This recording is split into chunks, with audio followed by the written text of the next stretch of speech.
What about something on the on the scale, Cliff, of a planet X coming in? Because you and I have talked about this before. George and I have talked about it before. Do you pick up stuff like that? I certainly do, but most of it I end up having to throw away. Because if you'll see, I have a problem with that. I have a problem with politics per se, and a problem with religion insofar as this technology is concerned. Because almost all the words are hot.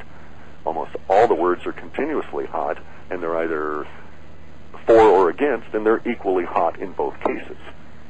So because of the sharp duality, there's no gray area for me to muck about in. Oh, I see what you mean. But does that make it right or wrong? It means it's usually something I avoid, because it's too difficult for me to place an interpretation, because I get down to whether I would fall into one camp or another. Now, let me say that we've been continuously showing dust showing up. We get those kind of indications out of the language. So there's going to be a lot of, clearly a lot of extrasolar activity relating to particulate matter of some size. Coming down on us. Correct. What the source is appears to be immaterial. If you go all the way back to Velikovsky, at this particular point in time, we're in the tail of Venus. Right. Venus is a highly electrically charged planet, and will be getting a large accretion of particulate matter, some of which may be fiery particles. And if we read all the way back into some of the Sanskrit texts, that's precisely what occurs. Small little fiery hailstones rain down for a number of months. Yeah, yeah. In the reading, if I understand what we have talked about, not only tonight but in the past too, Cliff, is that life itself is very cyclic, and there are patterns. I guess if you could go back far enough and see the cycles of patterns of life on Earth, and that should include everything. It should include emotional, political, geological, all vibrations. Right. Have you been able to begin to define what some of these cycles might be, the patterns, and how we can tell where we are on that cycle itself at this time? I have, but I don't know that my insight is any more meaningful than some of the other people that have been there ahead of us. Let's take Buckminster Fuller, for instance. Okay. In Chapter 12 of Synergetics, he discusses numerology. He was sitting around one day, and someone brought up the concept of numerology and meaning on numbers, and he says, I wonder if there's something to it. Let's go experiment. And he did, and he came back and says, yeah, there is something to it. Then somebody brought up the concept of astrology. He said, I'll go off and look at it. And he came back and said, boy, I just won't live long enough. That he was at that point, I think, 65 or so. Yeah. And said he would never be able to do it, simply because it took too long of a study. So I would agree that in precision and in the main, planetary alignments and stellar alignments are certainly good indicators if one could assign a meaning to them, because they're pan-solar system observable. The issue, of course, is assigning meaning. So you have various different kinds of competing systems.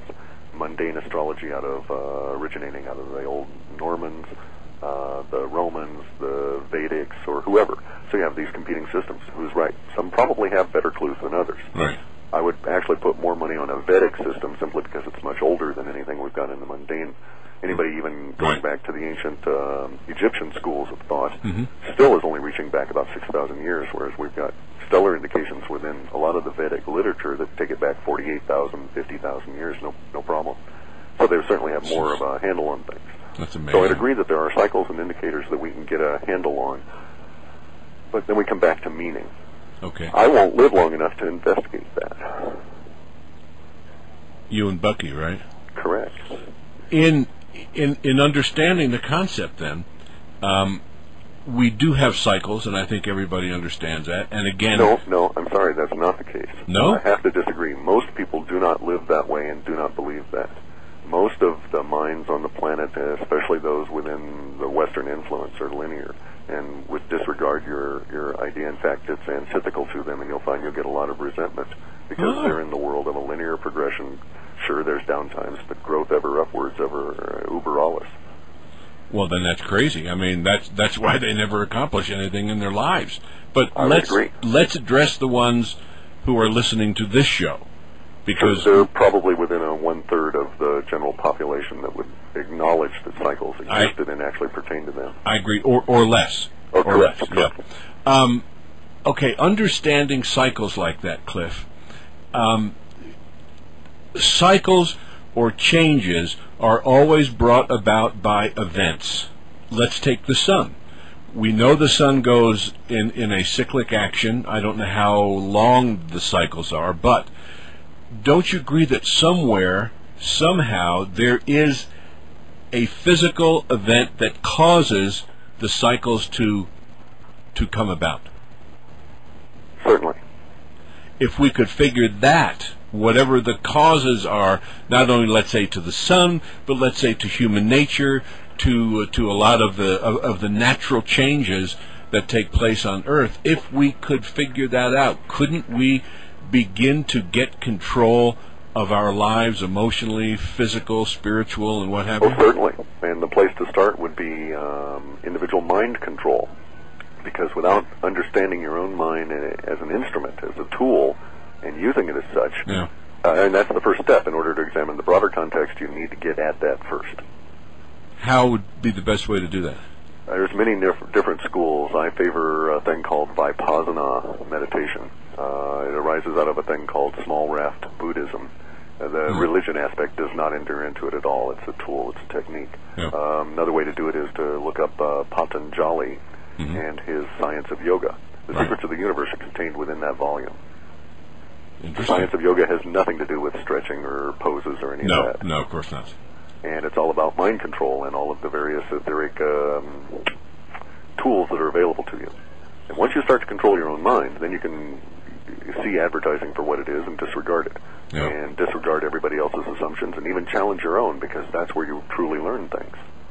Is to say, I'm operating under the understanding that Planet X doesn't exist. What if I open my mind and actually follow, as Mark Twain said, or someone else, that the difference between the educated and the uneducated is that the educated mind can entertain an idea without necessarily accepting it.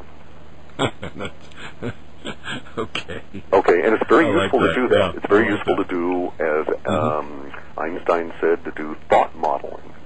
You just look at it and examine all the ramifications. And you say to yourself, well, if I examine Planet X, or now let me examine my belief system that would disregard the potential for that. And lo and behold, huge amounts of the universe open up to you. Very interesting. My gosh. In learning how to do that, once that begins to happen, do you agree that at that point mankind, individuals, and then groups, and then hopefully all of us, can reach a level where we literally can accept the fact that we have the ability of creating our own reality, and we do, and that by creating our own reality we can change the direction that life itself within the universe is going? I would certainly hope so.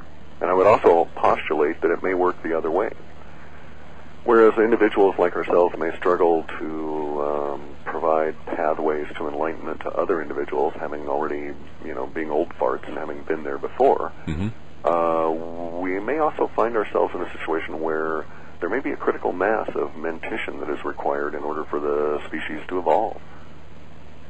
That is to say, we may need... I'm sure that's right. We may need 7-10 billion people. And then all of a sudden we'll cross some threshold, just like the theoretical crossing of the threshold for artificial intelligence. There's this theory out there that if you got enough computer bits together and you stick them all together and wire them right, that eventually it'll get consciousness. I dispute that, but that's a secondary issue entirely. But that operating theory does not necessarily preclude the same thing from happening to humans. If suddenly we reach 10 billion people or something, we may need that many in order for the global conscious mind to evolve. Cliff, have you run or checked any of the runs for any indication of what might be happening on December 21st, 2012? No, that's way out there, no. And also, again, it would get into the situation of those people that would be speculating about it and bring in those kind of dates and long-range thoughts would be too hot for me to be able to discriminate against their conscious beliefs. Okay. It's like trying to pick out who's going to win in a politician. Both sides are just natteringly emotionally hot about it, so it's a gift.